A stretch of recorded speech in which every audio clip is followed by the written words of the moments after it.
When you live in a world where you're up against it every day, sometimes you've got to push yourself beyond your limits. When your body says no, you say yes, body.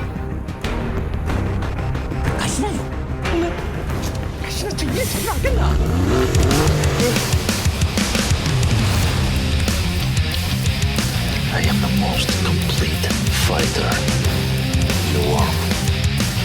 Yippee-ki-yay, motherfucker. You can call it the art of fighting without fighting. Stick around. Some motherfuckers are always trying to ice skate uphill. Dodge this.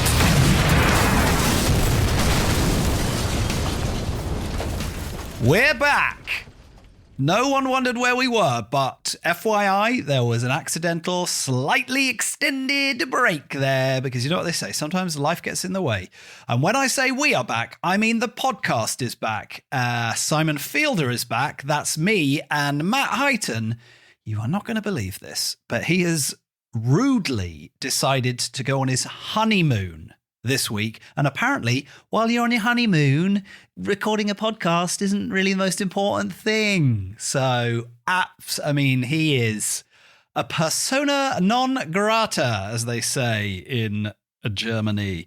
Luckily, as I read about this movie before I watched it, I read somebody described it as the Korean Fast and Furious. And I was like, there can only be one person that I can call to talk about this movie. Friend of the show, returning for what I believe is his third appearance. I think so, yeah. The Dutch spy himself, Emil Struijker Boudier. Welcome, Emil. That's the crowd. There they go. They've got those inflatable sticks. They're hitting them together. Oh, mental. Oh, man. Everybody's going insane. Hi, good to be back. Great to have you. Thanks so much for filling in. Matt was in an improv show, by the way, as well in London. He That's could correct, have used that yes. time to record a podcast. Instead, that time was used, I think, by our other beautiful friend and colleague, Simon Lucas, to not say hi to him, which I expressly asked for twice. Very strong, yeah. And in fairness, I was also in London in the slight gap since the last podcast. And okay. Matthew and I's schedules managed Just to... using this opportunity to throw him under the bus. No, yeah. Okay. I'm saying it's a smorgasbord of factors. There was travel, there was illness, there was the honeymoons, Well, But I love all of what it. can I tell you? The action film train keeps on trucking, and stickler as I am for slightly malleable consistency. So this marginally late, but it's got their episode is out. And this episode, we are talking about a movie called Special Delivery out of South Korea. As I said, someone described it as the Korean Fast and Furious. And I would argue that is a bad description of the film. It's just got cars in it, really. We'll get into it. We'll get into it. Yeah. Before we do, we've got to put together a little amuse-bouche, some other things, paint a picture of our lives outside of people driving really fast cars. I'd love to know if you've seen anything outside of the action world, outside of the podcast world. Actually, outside of the action world, one thing that's going to be notable is Golden Girls, which I'd never watched, and I watched the pilot episode. The Golden Girls, the TV The sitcom. Golden Girls, yes. Incredible. Yeah, and then I mentioned this to my friend. I don't know if I should name her. I mean, you know her as well. Oh, Katie. yeah, throw her under the bus. Let's go. She wouldn't mind, actually. I don't think so, because she says on a boat, I'm friendly as fuck on a boat. But when she heard, oh, you watched Golden Girls, the first words out of her mouth were, oh, do you want to come over, get high, and watch Golden Girls? Wow. Like, yes, that is absolutely what I want to do. Okay. I love how... Which will be happening tomorrow.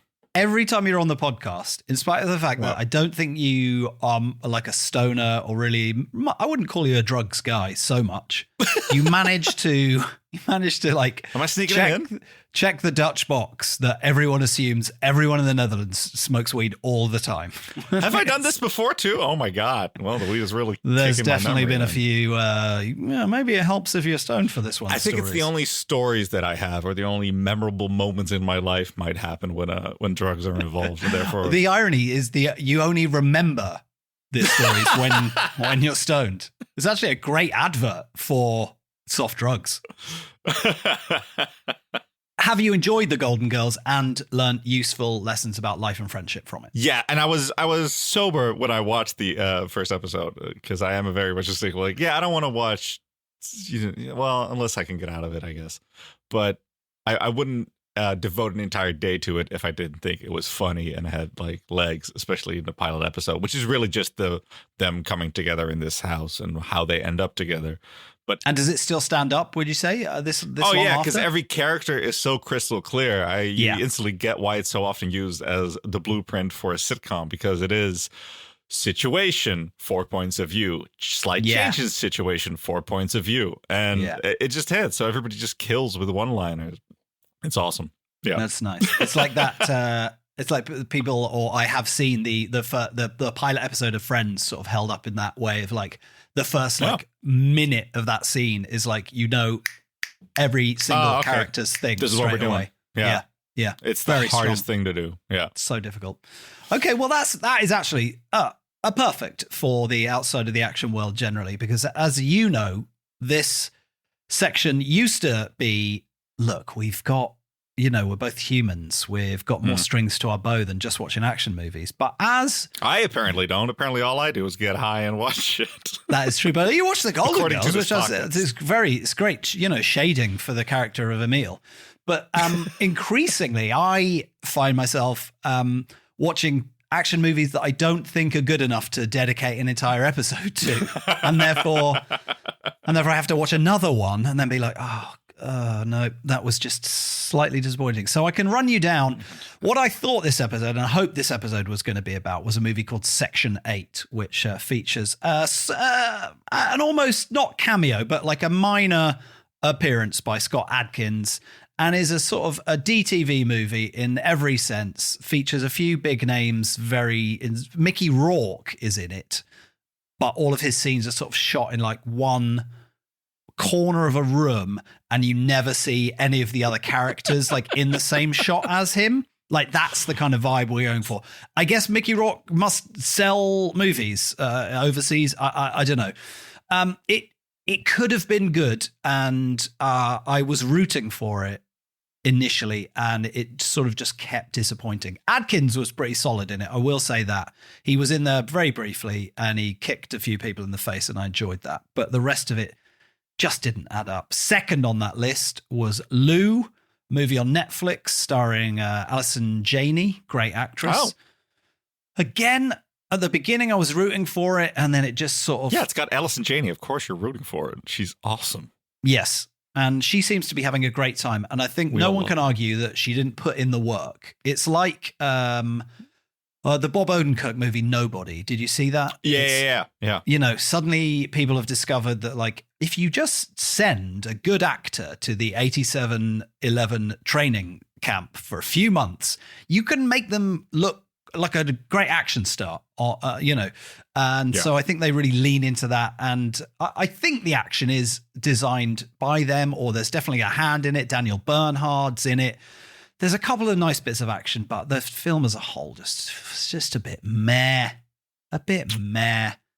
So that was two disappointing nearly rans for this episode. One good movie that I do want to shout out that I watched that isn't technically an action movie, but I would challenge you to nail it down to one genre because it's got a lot going on, is a movie called SHALOUM out of Senegal, which I had to look up on Google Maps. I don't mind telling you. It's in West Africa. Doesn't really have a huge movie industry. Produces a few movies a year. Somehow this one has crept out internationally, and it's very enjoyable. It's a movie about three mercenaries who, through circumstances, end up in this tiny village/town, and then some shit starts going down. Some little There's some supernatural stuff. It's I'd say watch it if you like. It's one of those like clearly very indie, low budget movies that is really punching above its weight with some good ideas, nice cinematography, great performances, and is a very enjoyable watch. Yeah, love it. Seek it out. Hell yeah. I mean, small budget and big effort above, big budget and small effort. Exactly. That's what sort of annoys me sometimes about DTV movies, as much as I want to champion them, is like the trade-off, the money you pay Mickey Rourke, you could have had a few more filming days to make those action scenes better. But then without Mickey Rourke on the poster, are you going to get the money to make the movie? It's this horrible. I can't imagine how hard it is to get the movie made, but yeah. It's disappointing. Anyway, those are the movies. Also, I've been very much enjoying the TV show The Bear, which is about a restaurant in Chicago. That's all I've got for that. Yeah, I only saw a trailer for that, but it looked awesome. It's very visceral, I'd say. A lot of Chicago people swearing at each other and being quite angry. But enjoyable. I'd say that's a theme of today's episode, if anything. Very visceral. There's a lot of viscerality. Visceral action coming your way. Yes, sir. Before we head into the main event, the feature presentation, Emil, are you interested in looking at some trailers? Well, I did see a sign that there was a trailer park nearby, and I would like to drive in. Thank you. Yes. Let's head to the trailer park, hook up power, and take a shower. Not together. Welcome to the party, pal. But I mean, if you have to pay for the shower, then possibly I'll do it as quickly as possible. Then I'll get out and you can hop in after. Yeah, we'll happen. We'll work it out. Hey, I'm very excited about trailer number 1. And this is it's technically not a trailer, right? It's the quote unquote exclusive first look at Netflix Extraction 2. You know the feeling when you come into class and the teacher says, all right, we're going to review our homework. And then you realize you haven't done your homework. Uh-huh. When I saw Extraction 2 on the trailer, like, oh, I haven't watched Extraction 1. Dude. Really wanted to do I was so bummed out initially. And then when you live in a world where you're up against it every day, sometimes you've got to push yourself beyond your limits. When your body says no, you say, yes, body, we're going to do more. We're going to make it bigger. I'm going to punch some guy. My name is Chris Hemsworth, and my character is called Tyler Rake. Your next question is probably, do I kill anyone with a rake in the first movie? You're goddamn right I do. I loved it. I also thought it was so... I hope they don't put out a trailer because I don't think anybody is really interested in what the storyline of this movie is. No, but we are interested. See it immediately. What exactly did you do? Yeah. What? This was the absolute right way to sell, or is the absolute right way to sell this movie, is just show all the insane things that you did. Just to underline, no, we did all of this. All that CGI that you see in the other movies? Yeah. None of that in here. That's a real car flipping over, mate. Yeah. Yeah. I think since you haven't seen it, then put it. No. I've watched all the trailers, but the Extraction ones. Oh, yeah. Sorry. Yeah. It's very good. The I would say one of the best Netflix exclusives of the last couple of years. Very enjoyable, hard hitting action movie with some really solid, as Sam Hargrave, the director, reminded us in this exclusive first look. It's got a very enjoyable a very long scene that's made to look like one take by being stitched together. And, I've had it quite interesting. Last episode we talked about Carter. I don't know if you've watched Carter yet. Remind me? Also South Korean, and the whole movie is made to look like it's shot in one take. And after watching that, Sam Hargrave going, in the first movie we did a oneer, and in this movie we've decided to take it up a notch. Immediately I was like, oh, guys, have you watched Carter? That is unnecessary. You don't need to prove anything to just make a good action scene. I don't need to think it's one take. I know it isn't. I mean, maybe I said the other movies a little bit dismissively. I mean, as in one of the most famous oneers is in the Avenger movie. And like the reason it's so famous is because it tells such a good story and it showcases everybody just in their absolute best Is form. it the one where it goes around them and they're stood outside the and everybody like it's one New York? punch here, like perfect. That's what you want to do. You don't sort of you don't want to. I mean, I don't think anyway. As a gimmick, you don't want to sort of halfway through go, oh wait a minute, this is Wonder, but they're not really.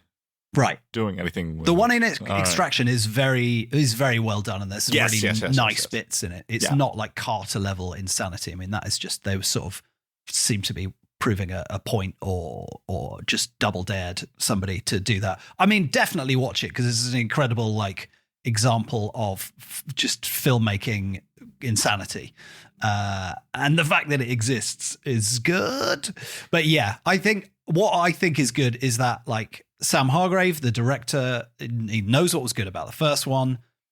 They're just going to double down on it. And let's hope it's good. The only thing that I felt let down about with the first one was I thought the end action scene was a bit so-so given how much great stuff had happened before it. But, you know, I'm willing to overlook it.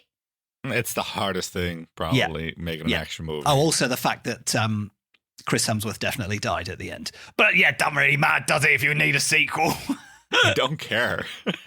and nobody should. It really doesn't matter. Not with this movie. The same with the Fast and Furious. Like, I don't, if there's just bring him back that even brushes up against reality, I'm walking out the theater. I don't want it. Get it out. All right. Well, that leads us, I think, perfectly into the next trailer, which is seems to dance merrily around reality and fantasy. It's Violent Night. By the way, I mean, so you just sent the links, and so I didn't have a thumbnail with it, and I immediately in my head I was like, if this is not a violent Santa movie, if this isn't Die Hard with Santa, I'm going to be so disappointed. I'm livid. Yeah. And then instantly like, oh no, sure enough, we're good. Woo! I mean, this is clearly someone's had this written down on a whiteboard somewhere for years. Violent Night, you guys. The movie is called Violent Night. What do you think it is? Yes, that's exactly what it is. Now, can we make it? Yeah. Oh. And they have. I mean, it could go one of two ways, couldn't it? Clearly, it's tongue-in-cheek. It knows what it is. I feel... Oh, now I've forgotten his name. David... Harbour. David Harbour. Yeah, he's the man playing Santa. I don't think many people are going to be disappointed. Everybody loves him. True. He's in Extraction. He doesn't have to do a lot. You'll be interested to know. Oh, really? Yeah, there you go. Him. Yeah, I love him. Perfect. Hell yeah. He's very likable. He's a good actor. I think for me, it's when you go in to watch this movie, what are you?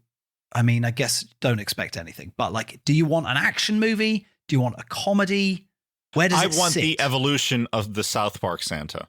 Okay. That's what I want. He's sort of reluctant, like doesn't want to use. He seems reluctant in this trailer, which I thought was nice. It's not just that he's a demon, of which I think there are a couple of Santa movies.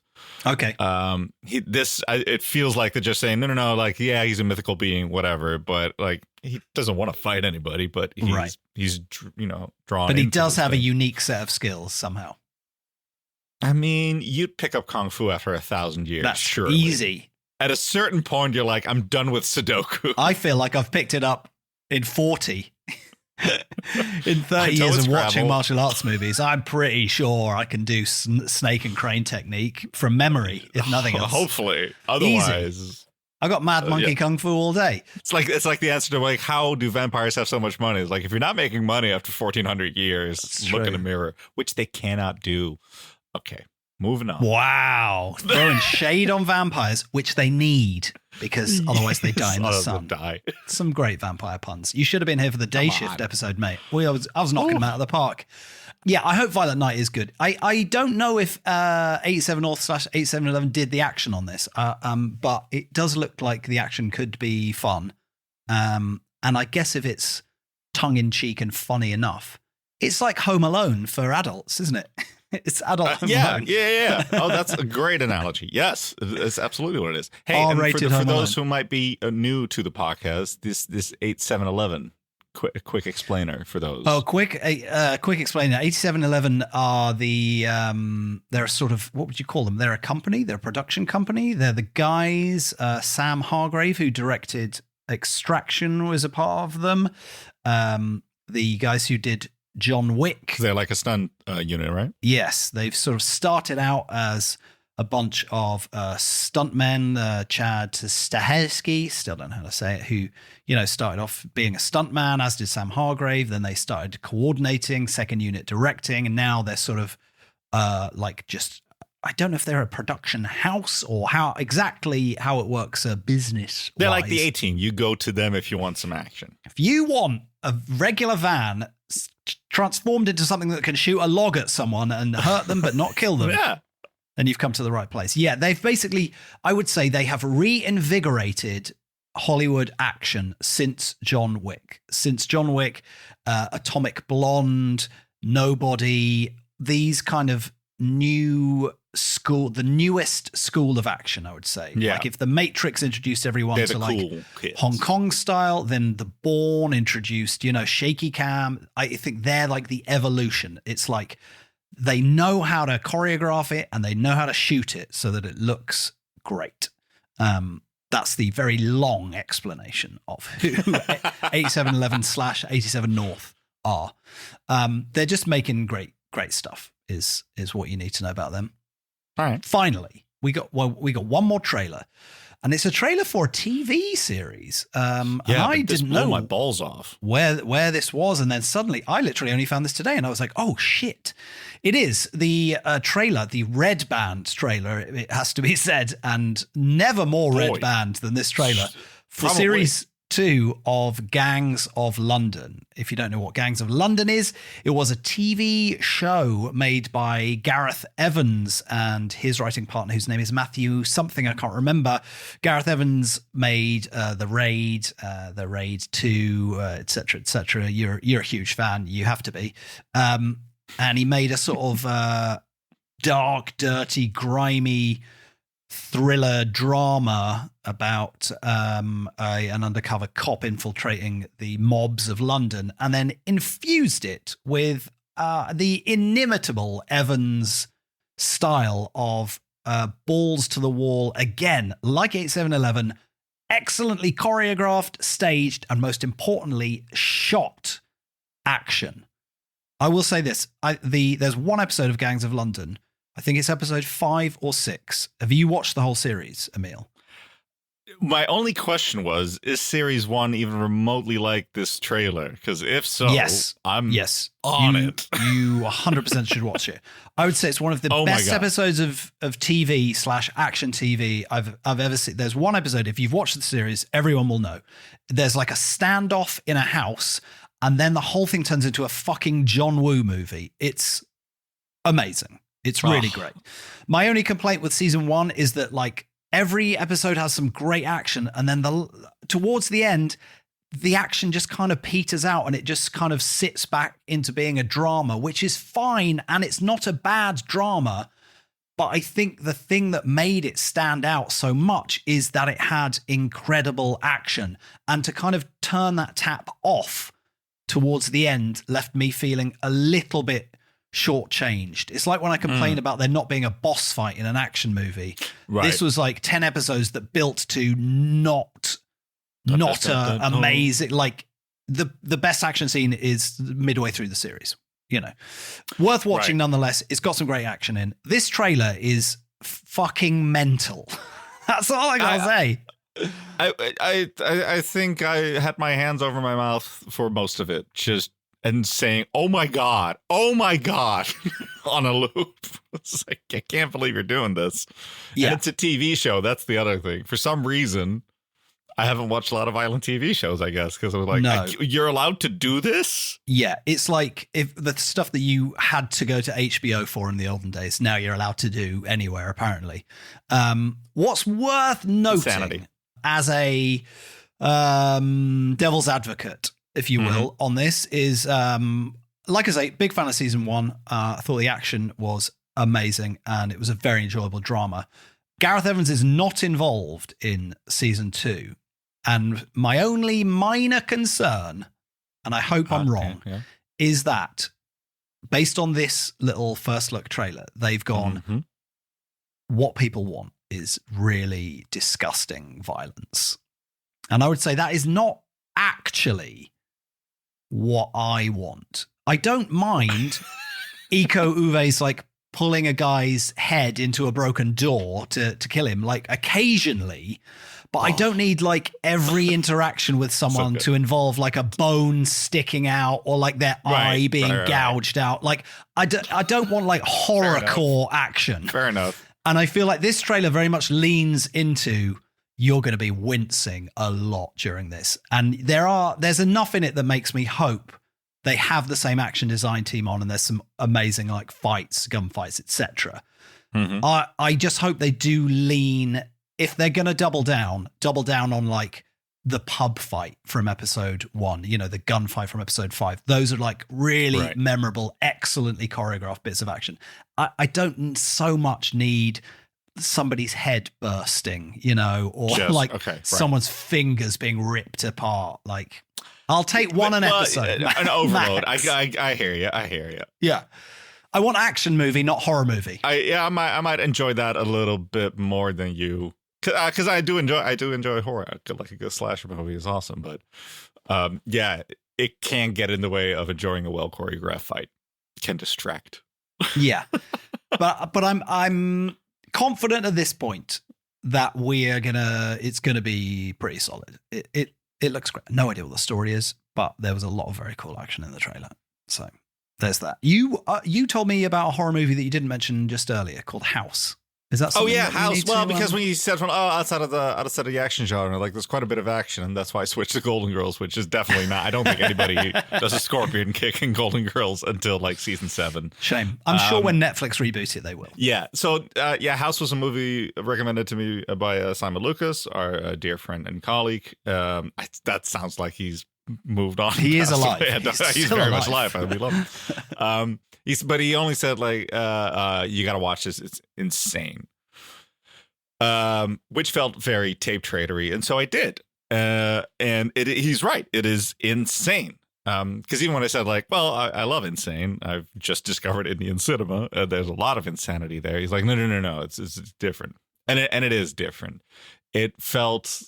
It's a Japanese horror movie where the story is actually very basic. A bunch of teenage girls go to a remote house. It's somebody's aunt, I believe.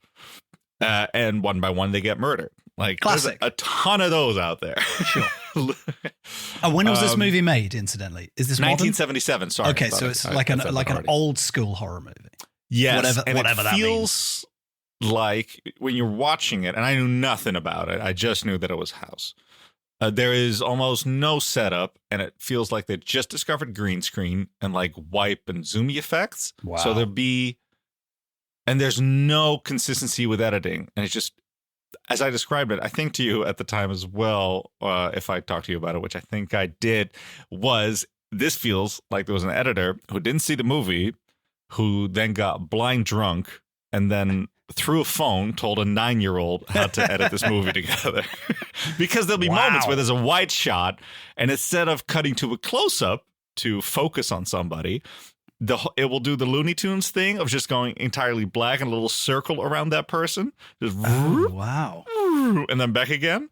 That sounds like modern music videos. I love that. Oh, there's so much things where you go like, oh, this is 90s music. Oh, this is 80s music video. There's all the scenes in her home take place on the balcony, but the camera is in the living room. So all of it is through the glass and like not clear glass. It's kind of pretty glass and has some, ornaments in it. And constant wind on like her stepmother.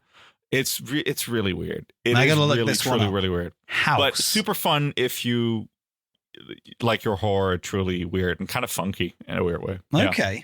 And the killer turns out to be a doctor with OCD? Yes. Not the house. Definitely not the house. Gotcha. That'd be too obvious. It was low-hanging fruit. I feel bad about it. Okay, let's sweep that under the rug and move through to the main screen, which is in our house, because this one is on digital. I watched it on Apple TV. I don't know. I Yeah, had baby. to tell everyone that, but it's available. You can watch it too. Let's head through for our feature presentation. And now, our feature presentation. Dodge this. We're in the screen. I'm going to keep hammering on this screen/home thing until everyone is bored of it, which is now. We're watching Special Delivery. It's from South Korea. It came out quite recently, earlier this year, 2022. It's written and directed by Park Dae-min, and it stars two people who are in the movie Parasite and a whole bunch of other people, in case you need that sort of like tra-ra at the top. Emil, do you want to give us a little plot summary? And maybe you can get into, is it the Korean Fast and the Furious? Because I would argue it's not. So you pitched it to me like that. It's the Korean Fast and Furious movie. That was an easy sell, wasn't it? It was an easy sell. And then 10 minutes in, I realized my mistake, which was to ask you, yes, but which part of Fast and Furious? Right. Because good point, it is actually. very closely, I would say, related to the first Fast and Furious movie, of which, like the biggest stunt they actually do in this movie. It felt very homage because you set it up like that, which is jumping in front of a I train. knew I'd seen that before somewhere. Yeah. They arguably do it better in this movie, I would say. They do a wonderful moment with her just looking dead in the lights of. She does a slip. She doesn't jump the train tracks, but she does a little drift over it. Yeah. And so she comes, and she makes eye contact with the train essentially, and it's fucking wonderful. Staring down stuff. Thomas the Tank Engine. Yeah. But it is the rogues finding out that they have a heart, essentially. Like that is still very much they have in common. And that will be about it, I think. Say the word. Say the F word. Police-centric. It's not particularly fast or furious. What is it about? What's the word? Oh, it's oh my God. Yeah. I can't believe I didn't. Oh, family. Yes. My God, you're right. As much as I was like, this is not the Korean Fast and Furious, the more I think about it, the more I was like, I suppose it does actually have like those Hit on all the family points. vibes. Beer is important. There's a book out of there's that. beer. So we have not summed up the plot. Emil, quickly. The plot is lead girl is a getaway driver, essentially, or delivery driver, as they describe her. They take packages and people, deliver them. That's their job. Their service is door to door. Until one day, Oh boy, things go wrong.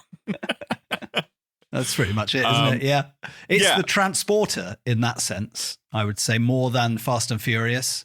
It's a little transporter, little baby driver, little Fast and Furious. Oh, I mean, all car movies, Gone in 60 Seconds, is like that type of stuff of just, hey, can you do this with a car?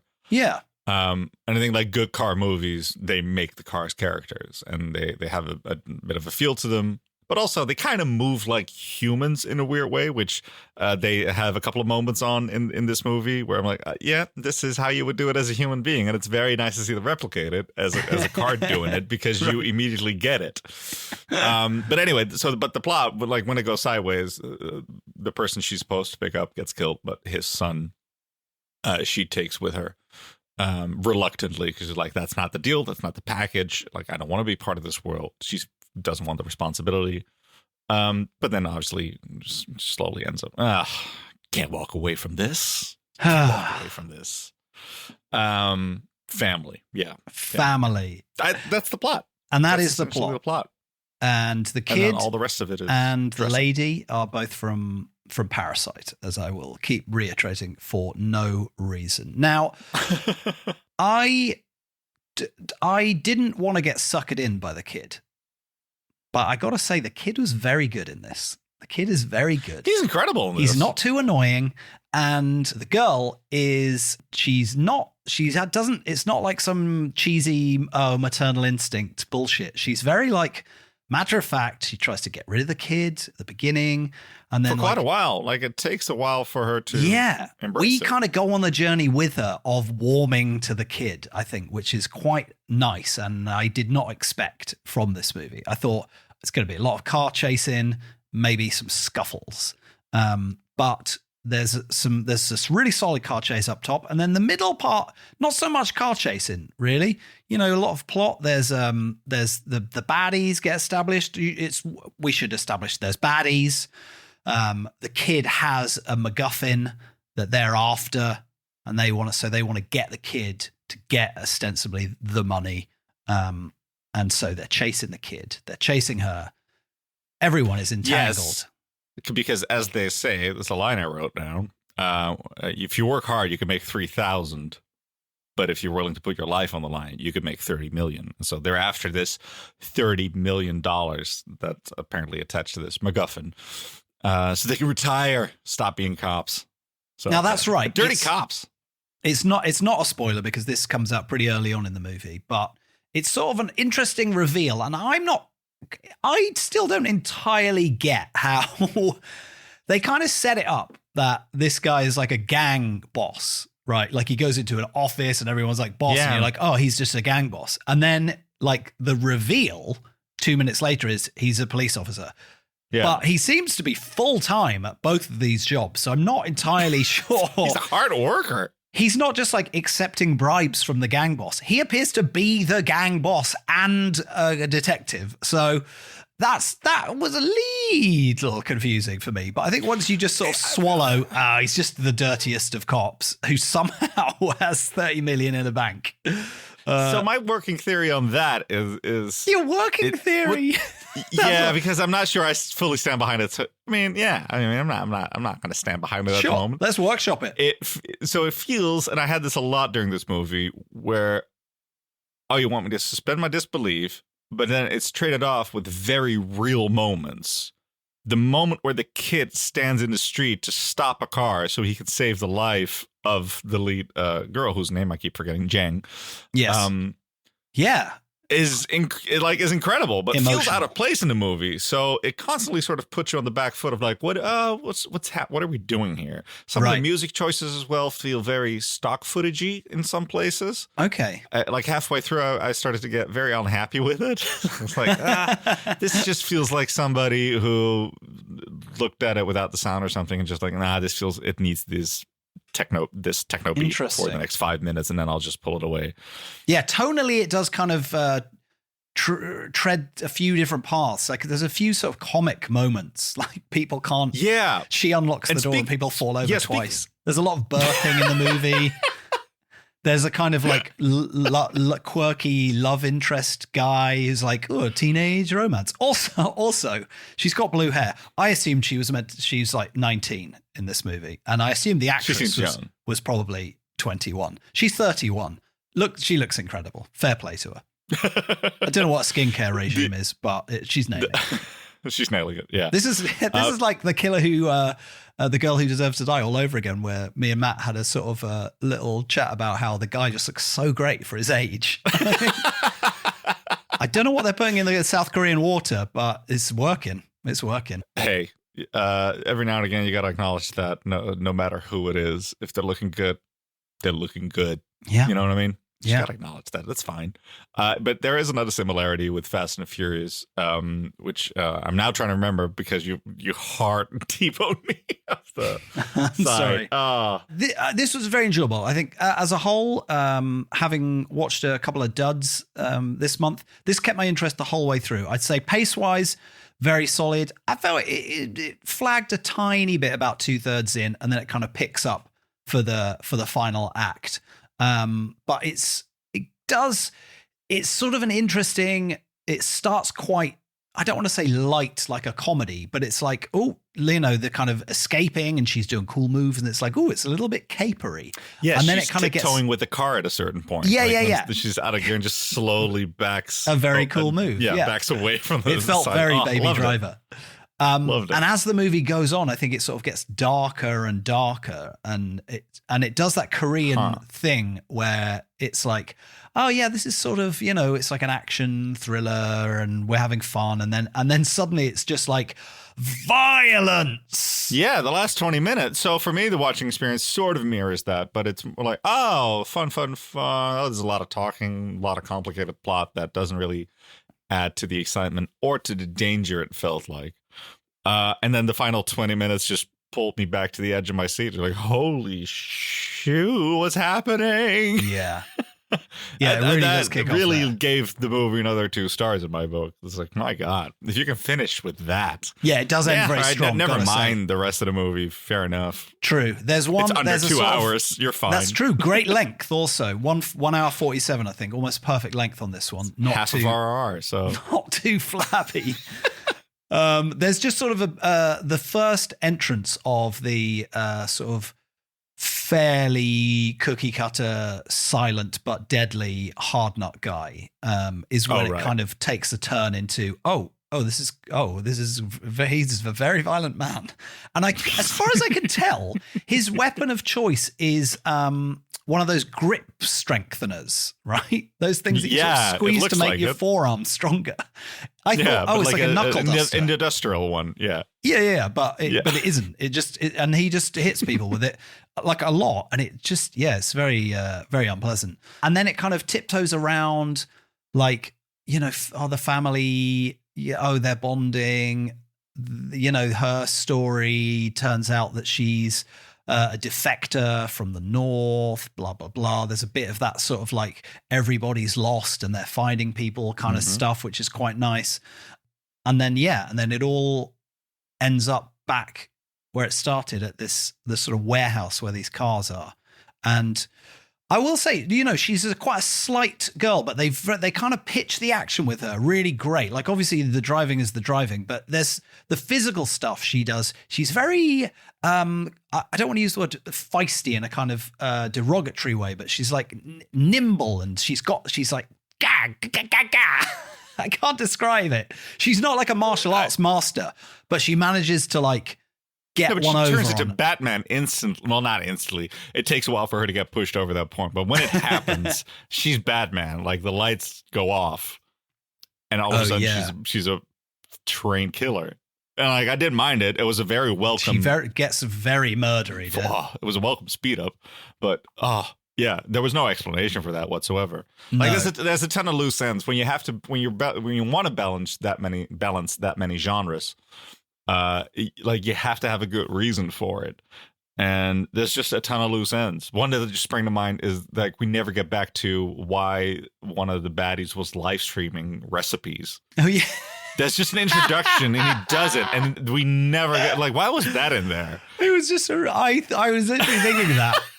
I was skimmed back through it before the pod just to kind of put, you know, bits in my head, and I was like, oh yeah, that was just like a random guy who had some information, but the beginning of his scene, he's just like, okay, guys, see you back tomorrow on the stream. Like and subscribe.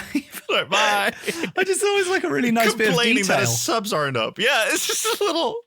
I loved it. It's like, I'm not mad at it, but he's in like 2 there's a ton of scenes that. when he's like, what if my character was actually like a streamer? Just, you know, just that. I just like to really build it out. And they're like, yeah, I guess sit in front of a computer. Yeah, whatever. Okay, I like thank you. that. And then, you know, he gets his head beaten in by a grip strengthener. So it's something for everyone, isn't it? But the same with the music. Like, it starts off very 80s. They have this royalty-free version of Sweet Dreams by the Eurythmics of her when she's driving the car for the first time. Okay. And I was like, oh, I'm on board. Yeah, I love this vibe. Right. This is the awesome. drive aesthetic.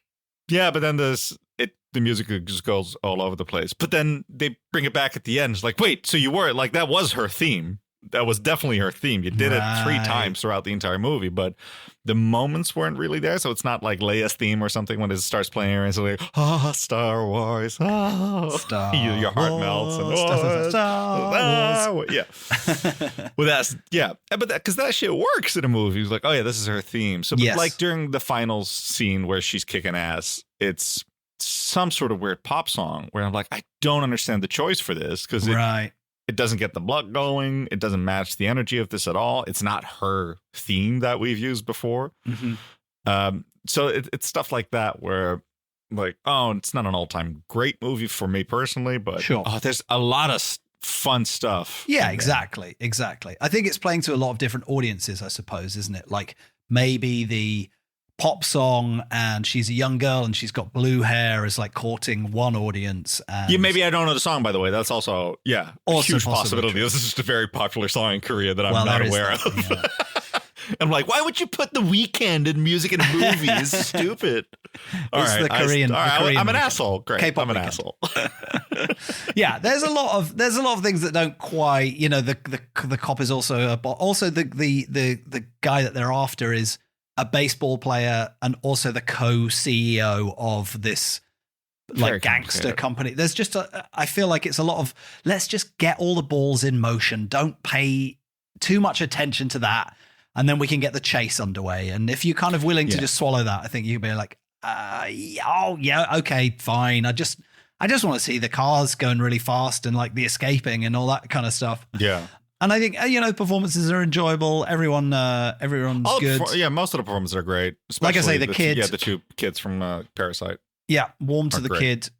Warm to the main actress. Park So-dam is her name. Who Thank she plays, I guess, the did young get it. girl in Parasite, in spite of clearly being 28 when they filmed Parasite. She was playing a 15-year-old. It's great. She's extending, the length of her career by shaving 10 years off. This is perfect. That's the way to do it. That's what I'm going to start doing quite soon. I've got to go to Korea to get whatever de-aging formula they use. But yeah, it's very enjoyable. Like the old dude who runs the garage, I quite like him, and her relationship is quite a sort of it's like he's a boss, but he also helped get her from North Korea to South. So they have this kind of like family relationship vibe going on. So that's nice. Oh, that's the thing. And that's I probably just what remembered. turns her into the murderer. All the action is great. Final 20 minutes are off the chain and wonderful and reason enough. Even if you just skim through all the action stuff, worth the rent. I'd say. It's there's some pretty great things in there. Do you think but- people do that? They're like, I am going to pay $5. My dad used to do that all the time with Steven Seagal movies and Jean-Claude Van Damme movies, What? and then just fast forward. Oh, he starts kicking ass.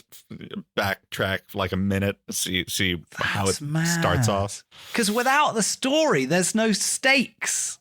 It doesn't matter. You just want to see a stone-faced Steven Seagal not move an inch and kill 20 people. Sometimes That's what you I want to do see. just want to see That's what my Steven dad wanted Seagal to see anyway. throwing people through pieces of glass. These days, however, I had this thought this week. Who would have thought, growing up, that two of our biggest action stars, one would be the governor of California, and one would be a fucking Putin fanboy lunatic. Right. Yeah.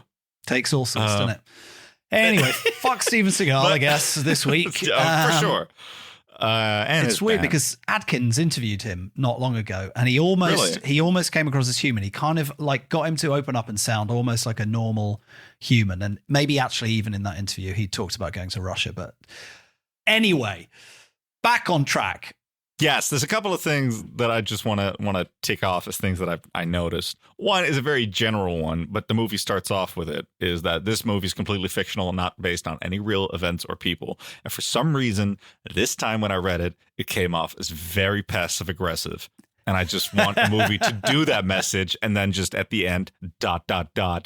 Becky. Yeah. It's not even based on you, so don't even think about suing Just because us. you You're had a not that important. BMW doesn't mean I wrote a whole movie about your BMW. BMW. Yeah, that just came across as something. Oh, that's silly. Yeah, it was interesting they put it at the top of the movie. I know they love to do that in like Indian cinema. Oh, yeah. We've seen a lot recently, but they do. You don't often see that. It's usually at the end, in the credits, all this fictional, Yeah. blah blah blah. But this one was like, By just the way, so you no know, animals were harmed. yeah. It's not based on anybody. I don't know. worry about Maybe there's a lot of defectors doing transporter work in South Korea, and they just needed to be like, look, it's not about Let's play anyone in it safe. particular. Yeah. There. The other thing, and they only do it once in this movie, so it's not a slight at this movie, but I brought up the general point of all car movies, the pedal cam. Mm-hmm. I don't know who's that benefiting. I don't know who benefits from the pedal They cam. press it and they go faster.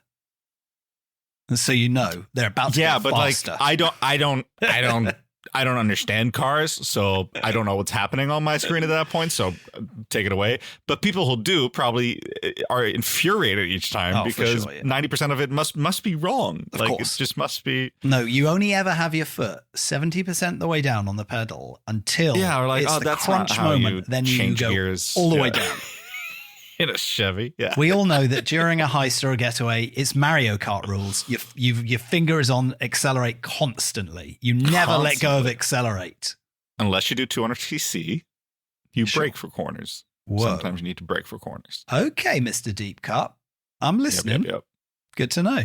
Good to know. Just come to lessons of Mario Kart with me. I'll teach you. Thank you. That is a whole separate right. podcast / Twitch channel, which may soon exist. So why? You don't want to talk about the Mario movie's coming out. Did you see that trailer? I did see that trailer. Yeah, it was quite an odd trailer, wasn't it? It was sort of more of a teaser, I suppose, because it was just quite a long scene. Yeah, but it sold me. I didn't hate it. It sold me.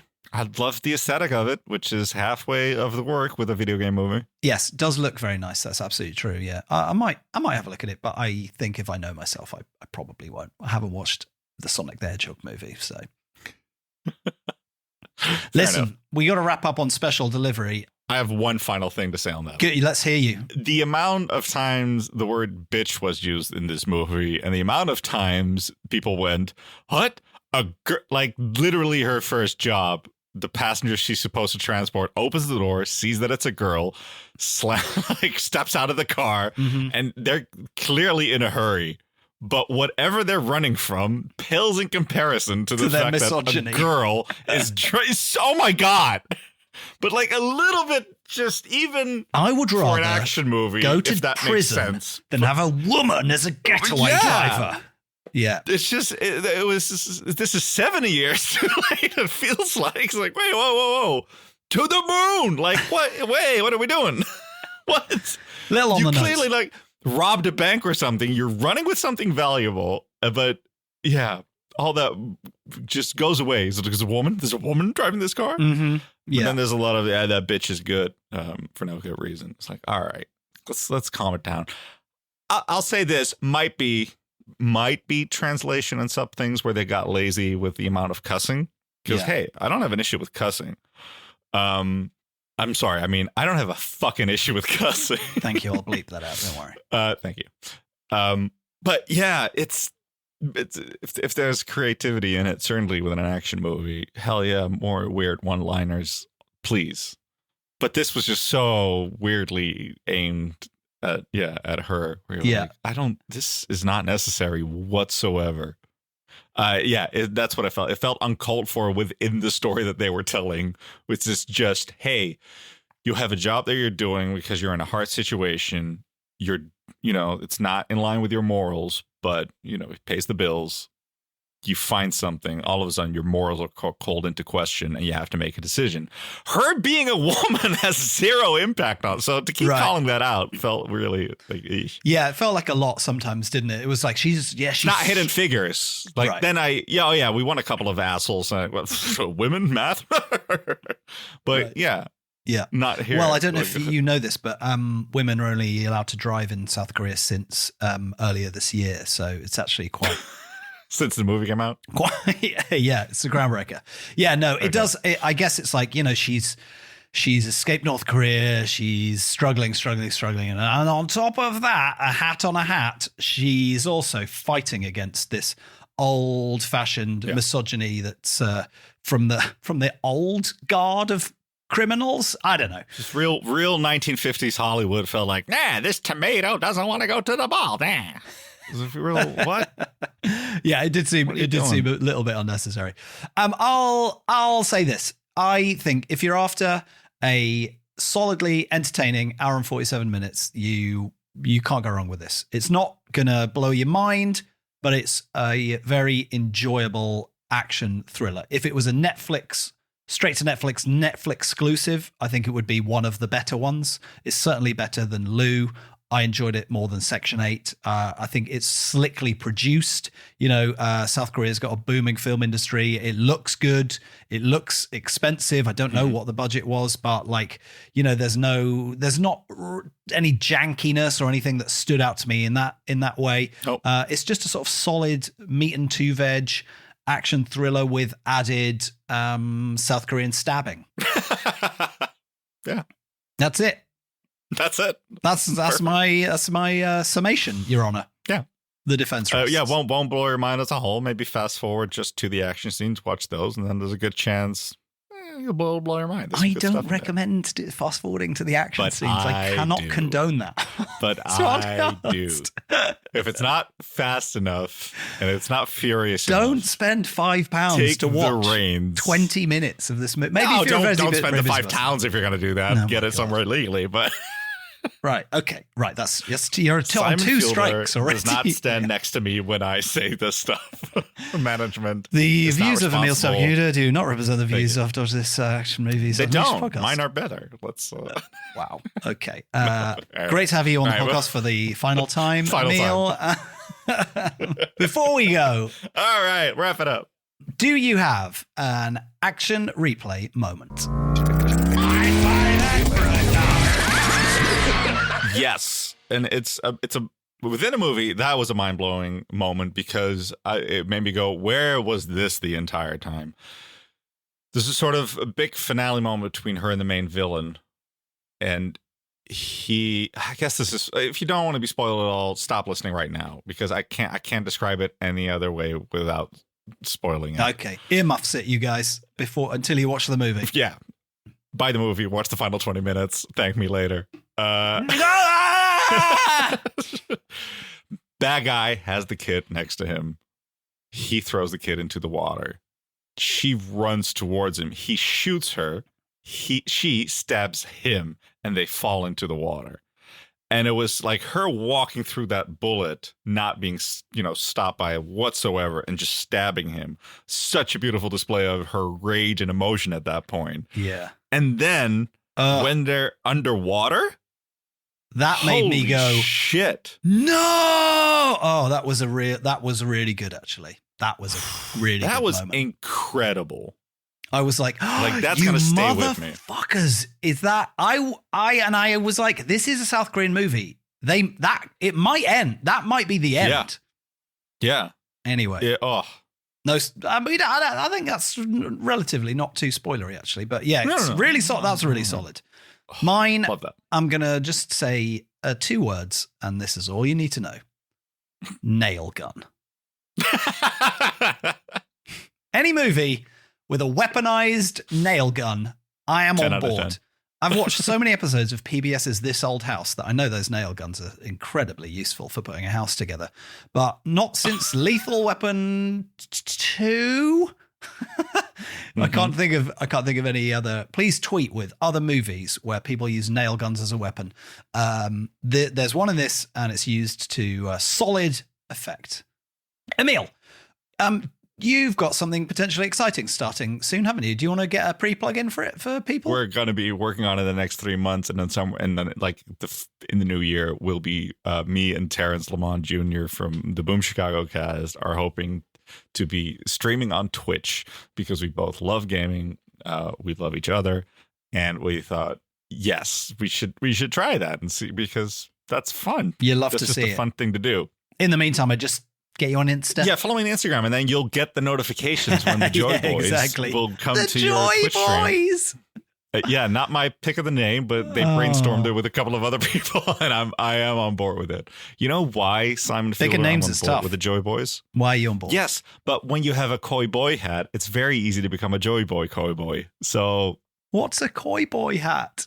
Is it a fish? Well, cowboy or hat. just No, a koi? cowboy. Oh, a cowboy. You're a cowboy Joy Boy. Koi Boy Joy Boy. This is clear. spiraled.